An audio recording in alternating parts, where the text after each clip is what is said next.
Welcome. We're here at the Hudson Valley Art Market, getting ready for a big weekend, Thanksgiving weekend at Locust Grove. And I have with us one of our vendors, Allison Haight from Hudson Valley Cold Pressed Oils. Welcome, Allison. Could you tell us a little bit about yourself? Sure. I am one of the operators of Hudson Valley Cold Pressed Oils. We're all family owned and operated.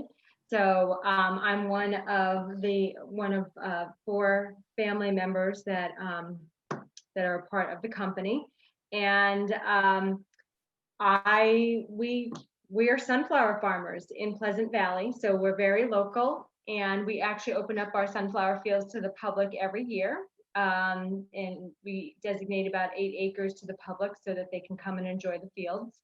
But we are sunflower oil producers. That is our mainstay. That's how our company started. And then we have done other products from that. But sunflower oil is what we've been producing since 2014. Amazing. Could you tell us a little bit about your product, about what makes sunflower oil so very special? Sure. So this is our sunflower oil, and it is high in monounsaturated fats, omega-9 and vitamin E. It's very similar to the health benefits of a good olive oil. And we cold press our oil. And that makes a really big difference when you are purchasing an oil, whether it is sunflower oil or any kind of oil. So when you cold press oil, you're using a lower temperature to extract the oil. So we get less quantity out of it when we extract our oil, but the quality is much higher. You're getting the flavor of a sunflower seed from the oil. You keep the nutritional value from cold pressing. It tastes, a lot of people say it tastes like a handful of sunflower seeds. And even the color, if you were to look at a bottle that is cold pressed versus expeller pressed, you will see a very huge difference. Expeller pressed is very pale in color, and this has a dark, rich, golden color like the sun. So it's very good for you, and it has a higher smoke point than olive oil. You can saute, deep fry, bake with it. So it's a great everyday cooking oil. Thanks for adding that. I was wondering about that. I tend to set off my smoke alarm when I'm using olive oil, so I shall be a convert. Tell us a little bit about how you and your family members and the other founders got interested in sunflower oil. Sure. Well, it first started with my brother-in-law, Kevin, and his first idea to plant something on the farm was sunflowers.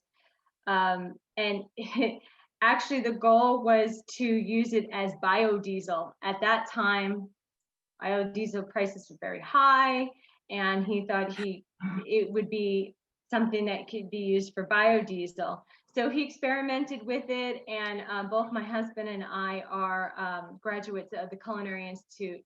And so when he was done cold pressing the oil, he brought it to us and said, "What do you think?"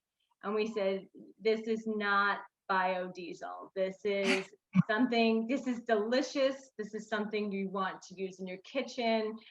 So we kind of steered him in a different direction with it, and it kind of went from there.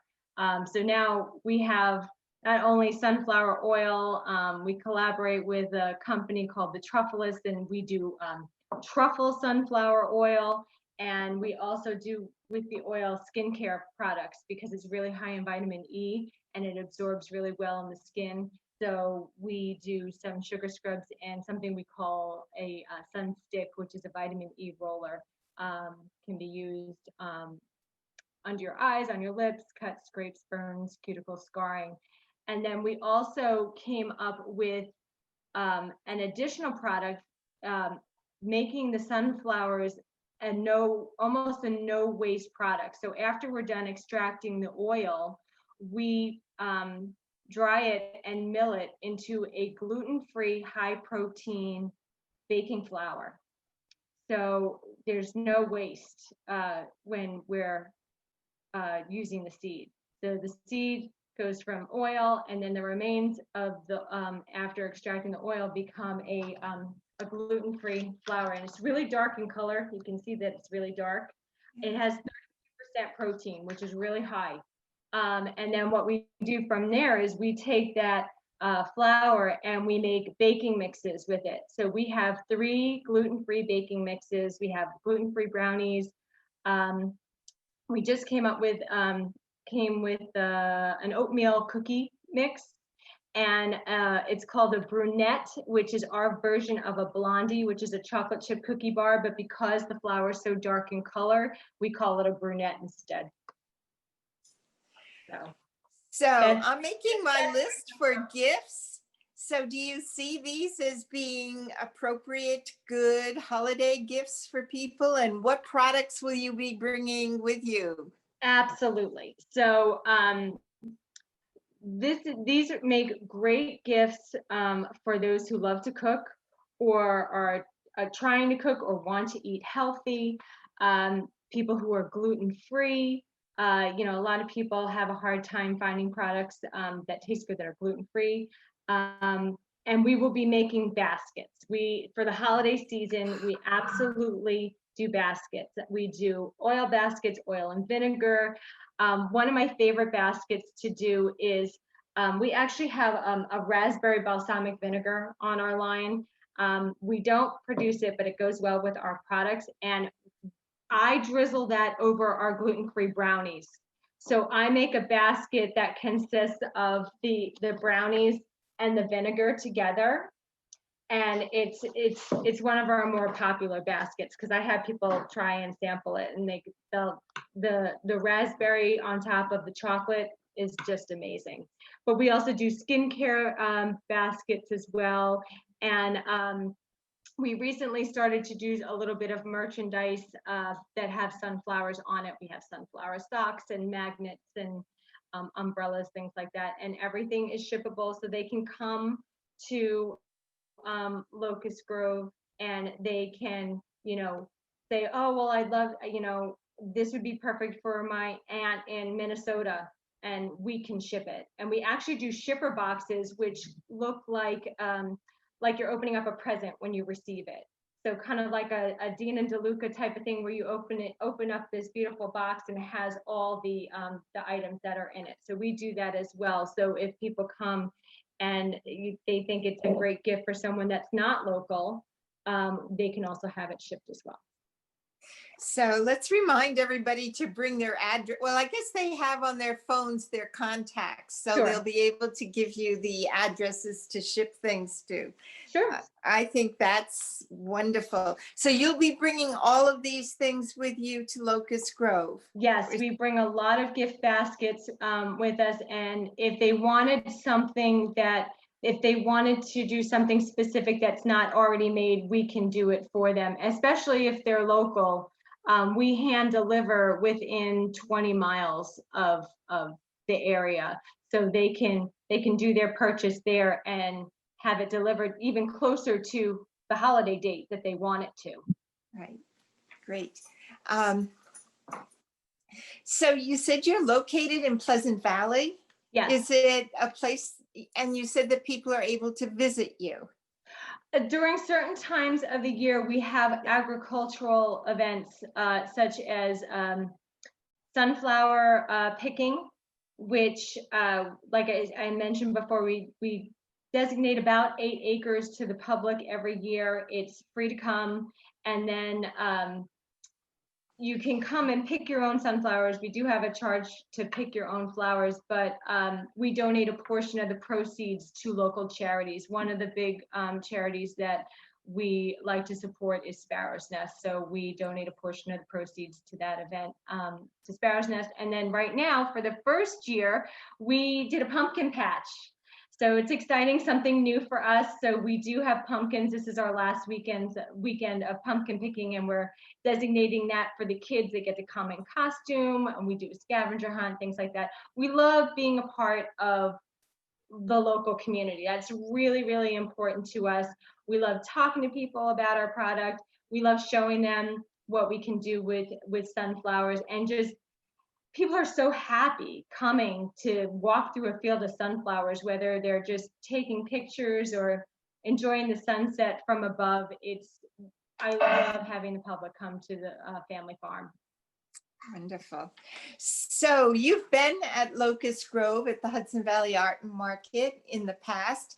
Tell us a little bit about where your booth will be located. I think it's probably the same place as in the past, and why you're coming back even in the middle of COVID. Well, so if I'm in the same location as last year, I am in the main room in a corner area, it's like an L shape. And then Locust Grove is one of my favorite holiday events. Not only I just find that the craft vendors there are very unique. It's one of my favorite places to shop for the holidays. This is one of the things that I have purchased. I've been noticing from one of the craft vendors.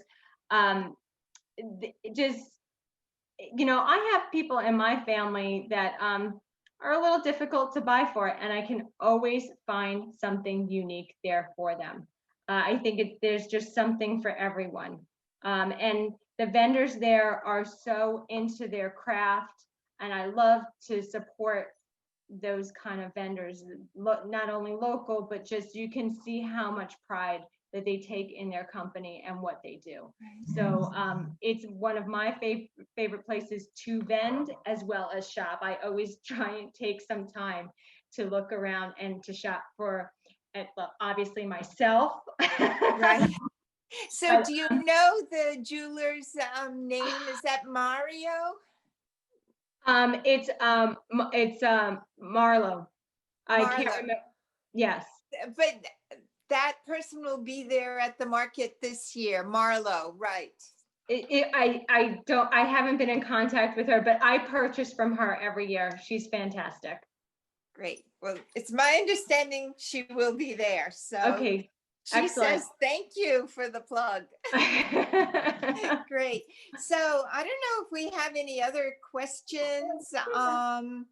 Paula Barry is kind of in the background here. She might have another question for you, or if there's something else you'd like to add that we didn't cover already. I'm trying to think if there's anything else that we didn't cover. Oh, you asked about COVID and, about coming during that time. I think it's anybody that's going to open, especially some place like Locust Grove, they're going to take every measure that they can to make sure everybody is safe coming. I feel confident, for myself and my family to come and vend there. And, if I didn't feel comfortable or didn't think it was going to be a safe place to go, I wouldn't do it. I've done very little markets during this COVID event, but I do feel that this is going to be a great event. They're going to do it safely, and I think I feel confident in. So let me assure you that we are taking every precaution. So both the vendors and the customers will have to be wearing masks. We've rearranged the booths so that there is more space so that we'll have the social distancing. We'll be counting the number of people coming in and the number of people leaving so that we have the appropriate number of people in the venue at any one time. And there'll be sanitizers and gloves and different things, masks, I guess, available there. But people in our advertising, we're letting them know they must have a mask to come in, and they may have to wait a few minutes outside. Sure. It won't be long, but I think people understand, and we'll do everything to abide by the safety rules that we have in place right now for COVID. And Great. we're really looking forward to people being able to come out, do some shopping locally, and meet all of you. Excellent. I look forward to this event too, because I've made relationships with other vendors there, like Donna from Smells Good. I don't know if she's watching, but you know, I always look forward to seeing Donna. And you know, just when we see each other, we're like, hey, how you doing? Like some of us haven't seen each other since the last market. And it's so nice to catch up and to see what's new and what's happening with them. And I can't wait to see everybody. Wonderful. Well, it's wonderful to have you with us this year and having you part of our local community. And we look forward to shopping. My list is very long. I'll see you in the corner. Great. Thank you so much. Thank you.